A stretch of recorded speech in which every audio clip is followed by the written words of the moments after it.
you right now. Thank you, Don. You're welcome. First of all, I'd just like to say it's just to me nothing short of stunning that given the stress that you guys are under, that you would be willing to come here and do this kind of extended critical thinking to help the community, to help the state, and ultimately the nation try to figure stuff out that needs to get figured out. Each of you in your own way was talking about the American dream, and I think it would be very tempting to say that it was a lie or that you were just flat out betrayed by that dream. Betrayed. But the fact that you're still here and still talking, I think, suggests otherwise. There's some kind of a problem that needs to be figured out. Here's two observations. One, the fundamental to the American dream is home ownership. And at somewhere in this process, you guys bought homes and homes by definition in this country at least appreciate. They become more valuable. It's cars and vehicles that depreciate. All of a sudden you got a rusted out junker and you're getting charged $100 to tow it away. Second of all is the distinction between ownership and renting. And somewhere you guys got flipped on that as well. That if you own, you build equity. If you rent, They own the train. I understand that. Yeah. But the logic of renting is where's your equity now? Right, see. Well, and there's a lot of trade-offs there. And that's, I see as part of a gray area that should be addressed. Because if you own a home and you lease the land from somebody else, you are leasing that land from somewhere. And the homeowner of that home literally is giving up their right and their voice.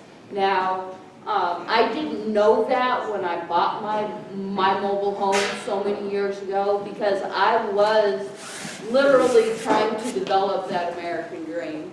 Now that I have found out so many years, and now that I've been here, and now some critical decisions must be made in these next couple of months, you know, we are still living the American dream in our own ways. We just have to take it, you know, not to that singular dream, but we have to start over and say, okay, I did my first one. Do I have enough energy to get up and develop a second one? Because I'm 50. You know. The thing about yes, Tom. No, you, Thanks. I was just going to, Tom Lamar, Layton County Commissioner. I was just going to answer the question that somebody had earlier about affordable housing.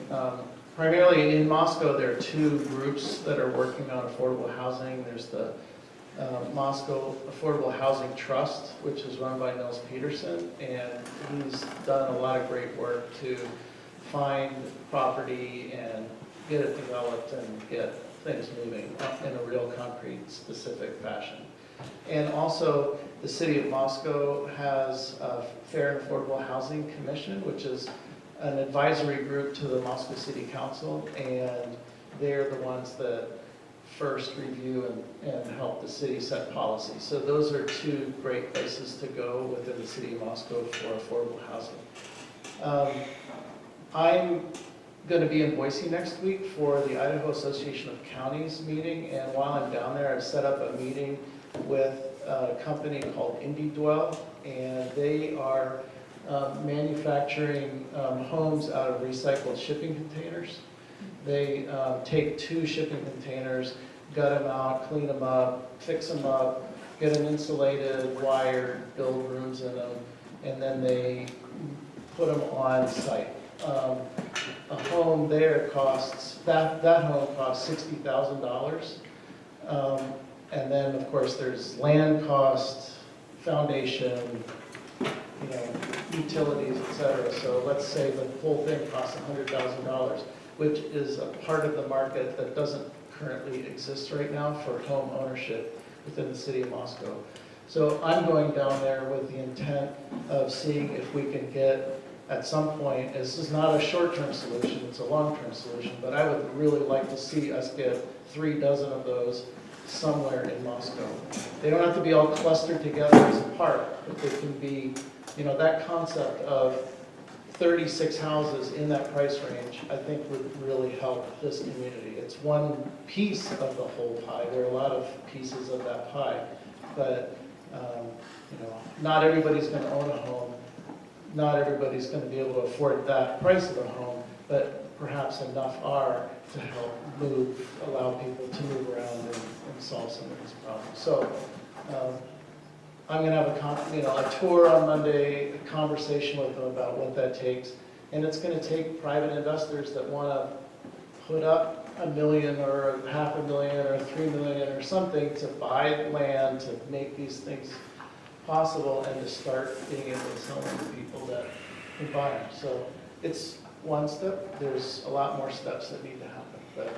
And it's not a short-term solution, it's a longer-term solution. At least it's a start. Thanks, Tom. Well, the thing with that, and I'm not being critical of, I mean, I like the idea, and that was one of the things that crossed mine and several other people's minds at one time. That would exclude most of the people who live in Syringa. I'll give you an idea. When I moved out there, my trailer cost me to the site was $8,000. And when he showed up, he wasn't going to set it for me, but because I had some inclination of what was going on with this process, he was impressed enough with the site setup that he helped me put the trailer in blocks in about a half an hour. So, you know, that made that affordable. One of the other things that you brought up was that you're buying a house that has a car title. And this just brings up a mess of legal issues that just you can't get to the bottom of. One of the other problems with this is, you know, when you hear that a house should appreciate, I had no intention of this trailer appreciating in value when I put it out there. And right now, I wouldn't let my kids live in it.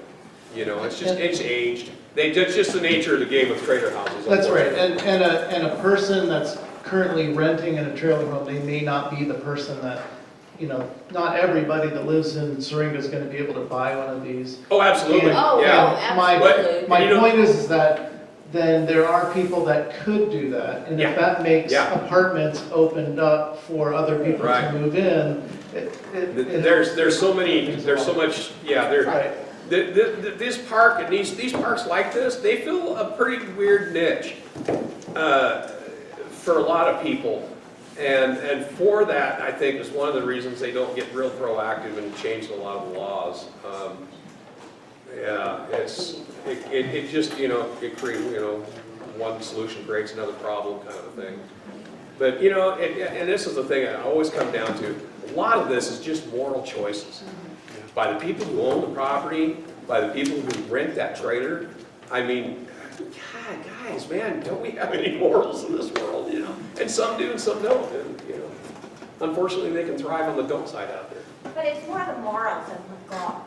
Well, that's what I mean. That's what I mean. It's the morals of the, that's exactly right. It's Right. it's the morals of the landowner, and it's the morals, you know, of everybody that's involved. And making just a proper, respectful, and respecting everybody at all levels will make a difference.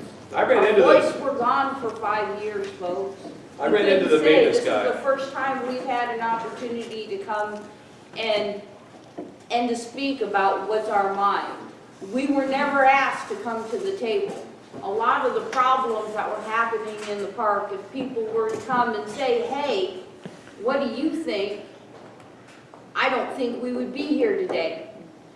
But instead, we were totally left out of the conversation because we were, as people would say in the subcontext, renters, and McGar was landowners. So the people who were making the decisions had to go to the landowner because he had the rights to the land, and we were just the leasees that were leasing the land from McGar. Okay? Now, if people were to come out and talk to the residents, because we live there every day and we sure have been fresh meat for the past 5 years, okay, that nobody came out and said, hey, what do you think? We were left out. In the same respect, there was people who did reach out. And for those people, I thank them because it gave us hope and strength to carry on to the next day. However, with that being said, you know, we all need a hand up sometimes and just to say, hey, it's okay. We, the residents of the park, we have to make it okay. because we are the ones that are losing everything, our life, our home, and everything that we dream. I just hope by having this conversation tonight that it opens the eyes and start asking questions about how this community, this county can stand up for other residents that are like Syringa residents, and how can it change for the future. Well, Because personally, I'm going to tell you, this is going to spread. And I love my hometown. I love where I grew up at. Enough is enough. It's time to stand up and to find, to question the question and to find answers, to place things in position so other people will not be affected as much as we have been affected. You know? And I just hope you guys will just take that home and think about it. And start a discussion and to network, to navigate, to help find